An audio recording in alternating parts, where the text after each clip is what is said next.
The Yay or Nay Show with Alex P. A sports show for sports fans by a sports fan. And now, here is Alex C. All right, here we go. It is the Yay or Nay Show. This is the sports show for sports fans by a sports fan. Let's start with this. Aaron Rodgers. A lot of people talking about Aaron Rodgers right now. Everybody's talking about whether he did or didn't lie, and it's like, okay. So he used the word immunized instead of vaccinated, and somehow we're supposed to believe that that means Aaron Rodgers didn't lie. Now, I'm not buying the story. I'm not believing the story. There's a lot of sports guys that are trying to make you believe that Aaron didn't lie, that he actually believed he was telling the truth. And I say the national sports guys are simply kissing Aaron's tail because they're afraid of pissing Aaron Rodgers off, because they're afraid of not being able to interview him or having him call them out. I think that's what's going on. You cannot tell me that you are actually dumb enough to believe that because Aaron Rodgers used the word immunized instead of vaccinated, that somehow Aaron Rodgers, A, wasn't trying to mislead you, and B, wasn't blatantly lying. And by the way, speaking of blatantly lying, the question was, Aaron, did you get vaccinated? Now, again, national media guys trying to feed you the garbage that Aaron Rodgers didn't necessarily lie to you. I'm going to show you once again how wrong the national media guys are. And again, let me re-emphasize that. I am going to show you how obviously wrong the national media guys are. Or, again, they're more interested in kissing Aaron Rodgers' tail than they are being truthful, factual, or showing that they have any form of common sense. Because again, they want to, like a political candidate, try to mislead you by saying Aaron used the word immunized, not vaccinated, therefore he didn't wholeheartedly lie to you. And again, I'm going to show you how wrong or how dumb the national media guys are. The question was, Aaron Rodgers, did you get vaccinated against COVID-19? The answer was yes. Let's stop there. That's a one-word answer, everybody. Yes. Now, the rest of the statement was, yes, I am immunized. However, the question was, Aaron Rodgers, are you vaccinated against COVID-19? He said, yes, I am immunized. Yes. There is no gray area when the answer to the question is yes. It is very simply black or white, very universal in regards to what the word yes means. So just because after the fact he said, yes, I am immunized, that only further shows you how he intended to lie and how he was lying. Because to sit there and say yes to the question, are you vaccinated? And then he says, yes, I am immunized, just shows you he was lying.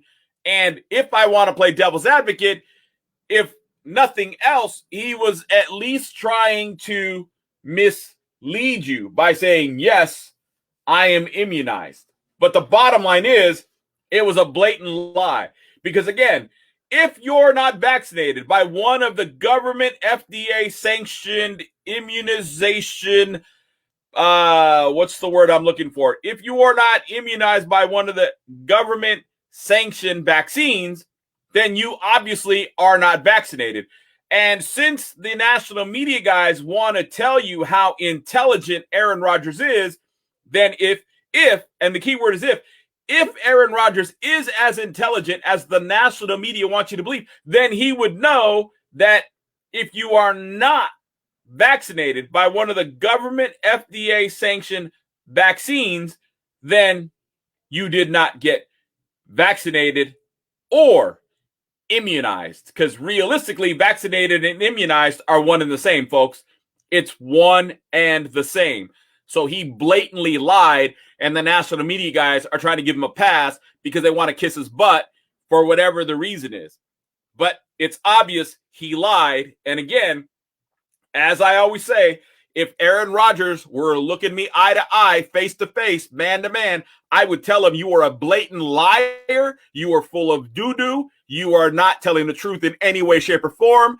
The question was very black or white. Did you get vaccinated? You said, yes, I am immunized and vaccinated. Folks, means the same thing. He blatantly lied. I'm sick of listening to the national media try and tell you that Aaron Rodgers didn't lie. So therefore, with that being said, the NFL needs to come down hard on Green Bay because they knew he wasn't vaccinated. They need to come down hard on Aaron Rodgers because they knew he wasn't vaccinated. And we need to see some results here. Otherwise, what are the rest of these players in the NFL doing following the protocol if Aaron Rodgers doesn't have to follow the protocol because he doesn't feel like it, because he was immunized by something that's absolutely zero effective in regards to COVID-19. So he used something that has a zero effective rate, and somehow this intelligent person, this highly intelligent person that the national media wants you to believe, this highly intelligent person doesn't realize that this zero effective immunization method that he took doesn't make you vaccinated. But yet Aaron's supposed to be so intelligent. No, folks, he lied. He lied. There is no other way to interpret it. He lied. All right, moving on. Last night's game, Steelers and the Bears.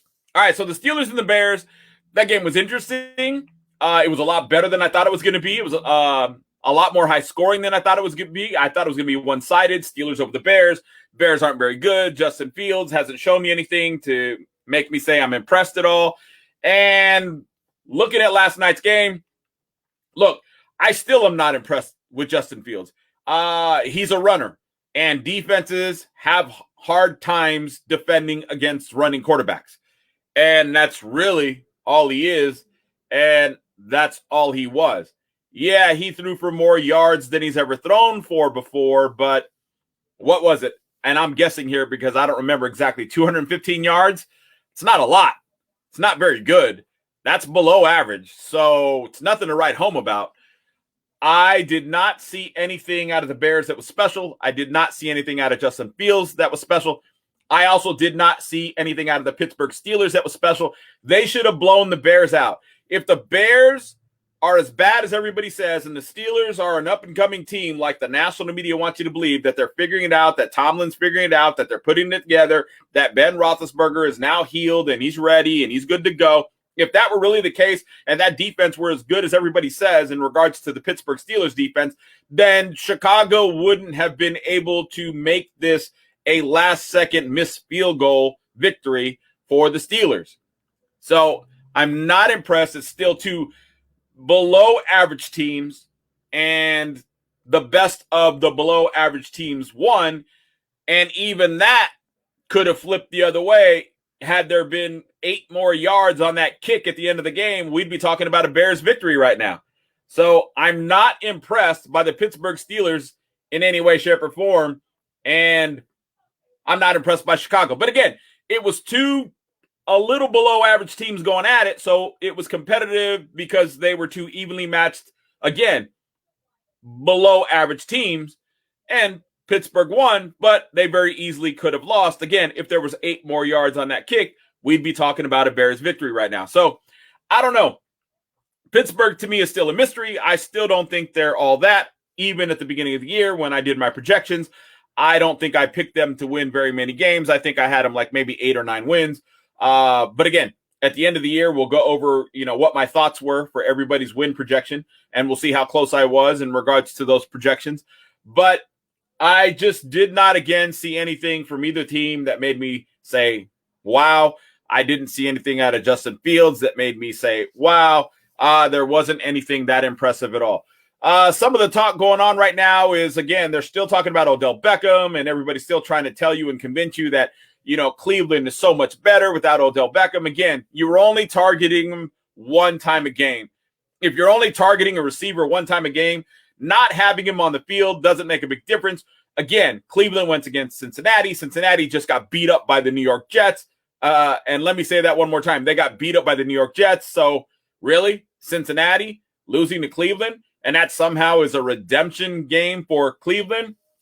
Let's see what the future weeks bring for Cleveland, and then we can make a determination. Because, again, I am not in the belief system that Odell Beckham somehow leaving Cleveland makes them a better team. I've heard garbage from all kinds of people like Colin Cowherd where they're running around screaming that the culture just got better. Baker Mayfield just got better. They've got plenty of receivers. They don't need Odell. And I agree, they don't need Odell, but they weren't using him anyway. And they had those receivers anyway. And without Nick Chubb, that offense doesn't run, doesn't move. And if you make that team one-dimensional, and if you put the weight of that team on Baker Mayfield's shoulders, what we have seen is the fact that Baker Mayfield doesn't have the ability to lead a team. And folks, nothing's changed. He's still not worth an extension. He's still not worth big money. And you would do yourself a service by replacing him next year, finding a good replacement for him. If you keep him, fine, don't pay him the money. Maybe you franchise tag him if you have to, but I don't think they have to. I believe they still got one more year left on his contract. So really, they're early to the party to begin with, so there's no reason to be, rushing to do anything for Baker because he's not rushing to do anything for you. He's not getting you to the playoffs. I don't think Cleveland makes the playoffs this year. I don't. You're not that good. You're just not. You're worse than what we thought. I had Cleveland projected as being pretty good, as making the playoffs. Now, I'm not so sure they make the playoffs. Other talk going around, everybody's still talking about the Cowboys. Oh, they're perfectly fine. Don't worry about it. Folks, again, how many times do I have to tell you? The Cowboys have not beat anybody who's going to the playoffs yet, and they got bounced around by the Denver Broncos. And yet the national media guys like Keyshawn Johnson, who's a homer, he's a Cowboy homer, and the rest of the Cowboy homers in the national media are trying to convince you how the Cowboys are going to be just fine. Don't worry about it. They're good to go. Really? They're good to go. They're a deep threat as far as making a run to the Super Bowl. They haven't beat anybody who's going to the playoffs, and they just got bounced around by the Denver Broncos. And you want everybody to believe because you're a Cowboy homer that they're perfectly fine, one of the top two teams. Same thing with Tampa Bay. You're trying to convince everybody Tampa Bay, a Super Bowl-bound team, potentially, if they can get past the Cowboys, and yet they haven't beat anybody either who's going to the playoffs? Really? Those are the two teams we're supposed to be excited about, huh? Meanwhile, you're discounting the Cardinals, who just did a number on the 49ers with a bunch of backups, and you're talking about the Cowboys and Tampa Bay are better than the Cardinals. I would tell Keyshawn Johnson and any of these Cowboy homers who are either, again, getting told by the NFL they've got to build up the Cowboys or getting told by their network that they got to build up the Cowboys. But I would tell all of them, when the Cowboys have to go against the Cardinals, that will be a butt whooping to the Cowboys. When the Buccaneers have to go against the Cardinals, that will be a butt whipping to the Buccaneers. Neither one of those teams can hold a candle to the Cardinals currently. Not even close. And if I put Tom Brady against Kyler Murray, hate to break it to you national media guys who are such homers and in awe of Tom Brady, and sometimes I think you guys are so in love with him you would date him. But the bottom line is Kyler Murray is the better quarterback. No doubt about it. Hands down, Kyler Murray is the better quarterback. Better than Tom Brady, way better than Dak Prescott. Cardinals over both those teams if they face them in the playoffs. No doubt in my mind in any way, shape, or form. And remember, I'm not a Cardinal fan. I'm a 49er fan. But I know reality. And reality tells me this year, Cardinals are better than the Cowboys. Cardinals are better than the Buccaneers. And right now, at the moment, except for the Rams, who lost a tough game to Tennessee, and we're going to talk about Tennessee in a minute. But except for the Rams, there is nobody in the NFC who at the moment can compete against the Cardinals. In the end, I predict the NFC Championship game is going to be the Rams, and it's going to be the Cardinals. Not the Cowboys, not the Buccaneers, not the garbage that the national media guys and Keyshawn Johnson and all these guys who, again, I don't know what they watch week in and week out, but I watch football. I watch football. I'm not at the grill cooking and drinking and hanging out with my family. I watch football. And if you really watch football, it's easy to see the Cardinals are better than the Cowboys. They're better than the Buccaneers. It's going to be the Buccaneers and the Rams NFC Championship. There's no doubt in my mind that the Cardinals at least will be there, but I believe the Rams will be the other team. AFC, for the garbage they're trying to spew about Kansas City, oh, don't worry, they're going to be there. Really? No, they're not. The losing streak for Kansas City starts this week. They're not that good. Look, The problems with Patrick Mahomes, and it's amazing that the national media guys don't see it, or they don't want to see it, or they're afraid to talk about it. Again, I think they're afraid to say things because they're afraid of losing locker rooms. They're afraid of losing interviews. They're afraid Patrick Mahomes won't talk to them. But the bottom line is, it's simple. Patrick Mahomes is more focused on his personal life, more focused on commercials than he is on football. It is simple. It's not hard to see. Tom Brady, what makes him great is he's always back to the drawing board. He's always back to basics. He's always training. He's always working on his body. He's always doing whatever it takes to improve himself. He's watching tape. Patrick Mahomes don't have time to work on his body or do tape or anything that improves his ability in football because he's too busy worried about being a celebrity. And that is the problem with Patrick Mahomes, and that is the problem with paying a young quarterback. Now you paid him. Now you pay the price for paying him because he is not doing you any good because he's only worried about being a celebrity. And that is the problem with Patrick Mahomes. There is nothing else. Tennessee, I talked about this a little yesterday. Look, I'm adding them to my top 4. I have said for a long time, college football gets it right. There's really only 4 top teams, and then you've got a Pack B, which is everybody trying to be in the top 4. You got a Pack C, which is everybody who's out, don't have a prayer, not going to be able to do anything this year. Got to figure it out. Got to look forward to the offseason. Got to figure out if they need coaching changes or personnel changes, quarterback change, whatever the case may be. They've got to figure it out. They've got to make some moves. But the bottom line is you have to understand that college football gets it right. There's really only 4 elite teams, and then everybody else is chasing. And in the NFL, it's the Cardinals. Again, hurts me to say it. I'm a 49er fan. It's the Cardinals. It's the Ravens. Without a doubt, in the AFC, top dog in the AFC is the Ravens. Not the Buffalo Bills, the garbage that the national media guys are trying to spew. It's not anybody else. It's the Ravens. Then you've got the Titans because they showed you on Sunday that even without Derrick Henry, they've got a team that gelled. They've got a coaching staff that knows how to put game plans together. They can make in-game adjustments, and they know what they're doing, and that team's pretty healthy. That defense is getting better every week. They're one of the few defenses that actually can get it done. And again, I alluded to this yesterday. I didn't talk about it. I'm going to talk about it here in a minute. Defense. And I'm telling myself that out loud so that I remember. But the bottom line is Titans figuring it out. So you got the Cardinals, you got the Rams, you got the Ravens, you got the Titans. Those are the top 4. Everybody else is just chasing. Patriots, pretty impressive, though. Great coaching, right? Mac Jones making some moves. They're looking good, getting salt. They're still a rebuild team, though. They're still a rebuild team. The fact that they're winning games is a tribute to Mac Jones improving so quickly and him really gravitating to the coaching of Bill Belichick. But they're still a rebuild team, but they look impressive. But is there anybody else who's really impressive? Again, I know national media trying to scream Cowboys, garbage, haven't beat anybody going to the playoffs, got bounced around by the Denver Broncos.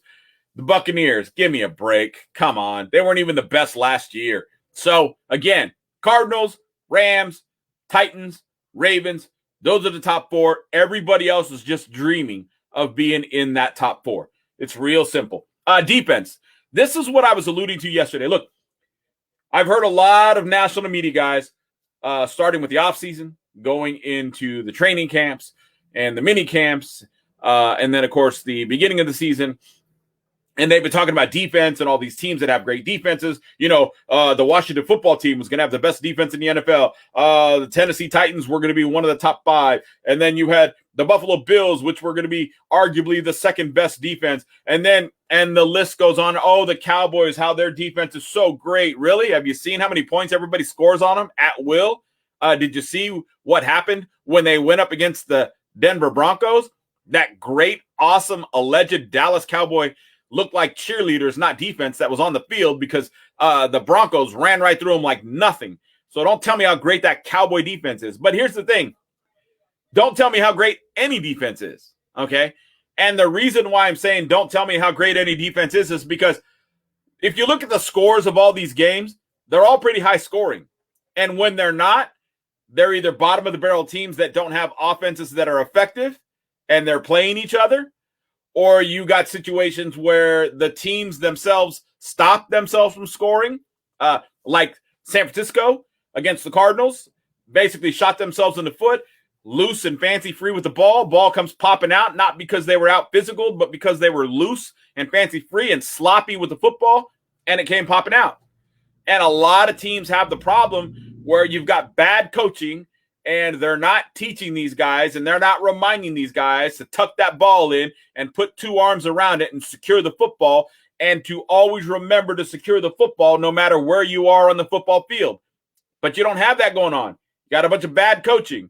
Got a bunch of guys running around, trying to make highlight plays, trying to leap over players, not going down when they should, struggling, fighting, allowing themselves to get yanked on by defenders, getting their arms pulled, having them tug and punch at the ball, and eventually they lose it because they don't go down because they're too busy trying to make highlight reels.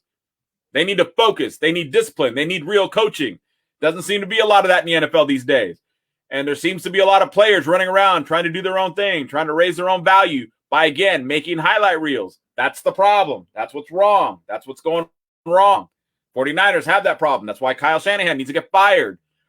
But the bottom line is defenses do not exist. However, the one defense that after week number 1 has come to life and gotten better each and every week is the Tennessee Titans. And that defense ultimately is what keeps them in games and is what won them the game on Sunday. That is something to see when you watch Tennessee play. That defense is good. Unlike all these other defenses, again, that the national media guys try to feed you the garbage of, oh, the Buffalo Bills, they got a great defense, and Josh Allen is so great. No, neither one of those statements is true. Josh Allen he's doable, he's suitable, he's serviceable, he can win you games, but he's not a guy who can take a team on his shoulders because he hasn't done it so far, and he's got a great lineup around him, and he's not doing anything special, and he's not looking special, and they're not looking good. They just got beat by Jacksonville. So, again, looking at Jacksonville, for instance, everybody, on the Urban Meyer hater train, everybody saying how he was going to get bounced out of the league. He'd be done by the end of this year. They should fire him already. Really? Jacksonville looking good, getting better and stronger as the year goes on. Yet you guys want to convince everybody, national media-wise, you guys want to convince everybody how Urban Meyer doesn't know what he's doing, how he was a bad hire, how the players don't like him and don't respect him, how they gave up on him, how they don't want to play for him, how he's going to be gone by the end of this year, and at best he has one more year left, and then he's done, he's gone. Really? Doesn't look that way to me. Looks like he's developing a young quarterback. Looks like he's doing very well building a defense out of nothing. Wait till he gets an offseason. Wait till he gets some help. Folks, Urban Meyer's for real. Jacksonville's going to be fine. Urban Meyer is here to stay, unlike what the national media wants you to believe. So, I don't know. It's amazing to me. I just hear a lot of stuff. I try to, wrap my head around it sometimes and figure out where the national media is coming from when they make some of the comments they make. But I just really, really, really have a hard time understanding where some of these comments that they make are coming from. But one other thing I want to talk about, everybody else talking about it, and I was sitting here debating on whether I was going to talk about it or not, but I guess why not? Because I've talked about it a lot. Look, I was on the bandwagon before everybody else jumped on my bandwagon. I've been complaining about the bad refereeing, bad calls for a while. Look, you have referees determining the momentum of games. They're determining really the outcome of games with bad calls, phantom calls, flags being thrown super late because they're convinced by somebody that something happened with it, didn't, like Colt McCoy and the garbage call he got on Sunday against the 49ers, but that's just one of many examples. You got the call last night with the Steelers. That's a whole nother situation. But you have calls that are being made at the discretion of referees, and I do not see the accountability for all these bad calls.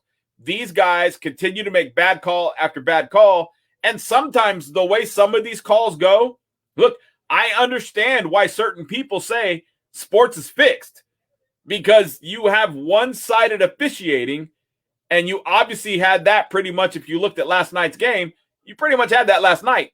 And there's a couple of national media guys that would agree with me in that regards.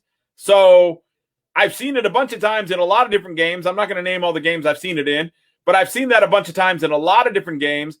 And it's absolutely amazing to me how we have outcomes of games that are being determined by referees, but yeah, you got national media guys that tell you, oh, that's just part of the game. That's the way it goes.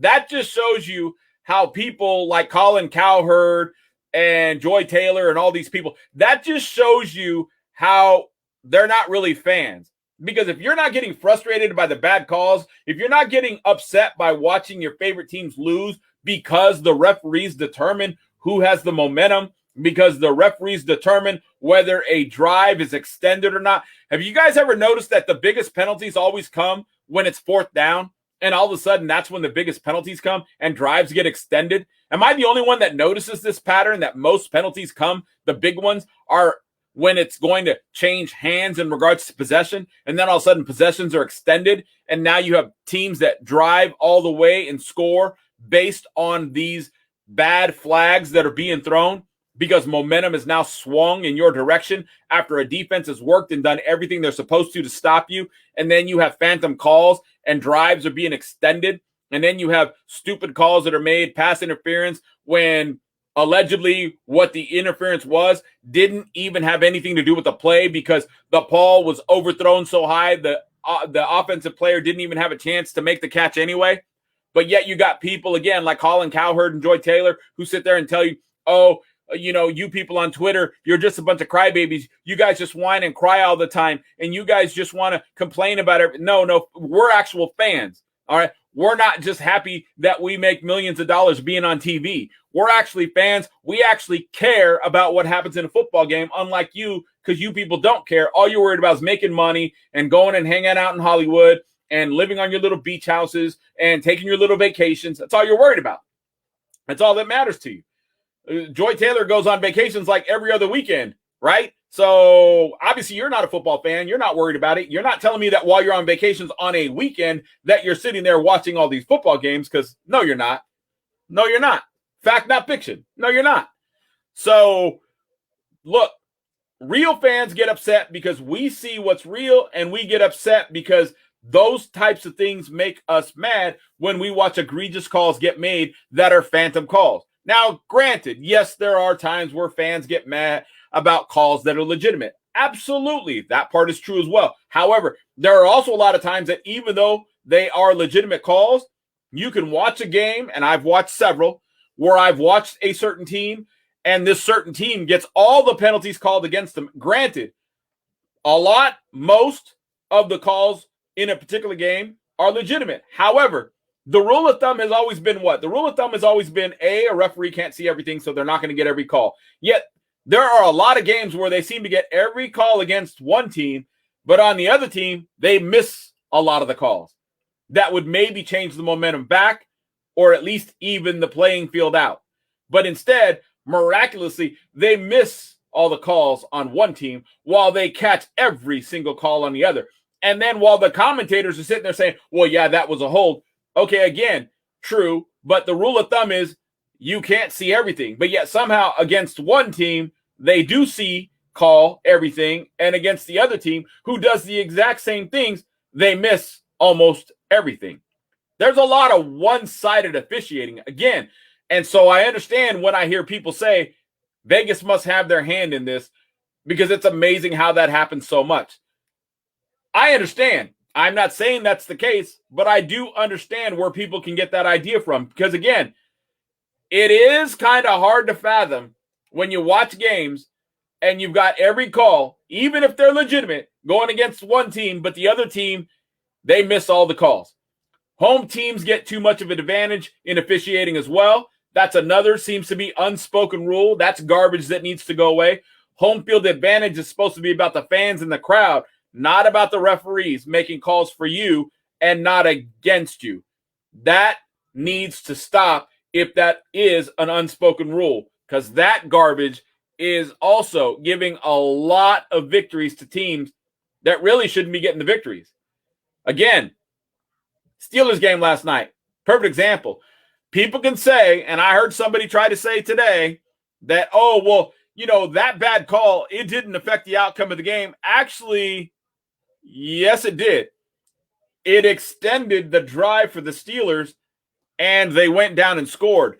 Just because Chicago came back and scored and took the lead doesn't mean that didn't give the advantage to the Steelers, because, again, if they didn't get that call to begin with, the Steelers wouldn't have scored because they would have been stopped and had to punt, and Chicago might have went down and scored what would have been the game winner because the momentum would have been with Chicago, and it might have carried them through the remainder of the game.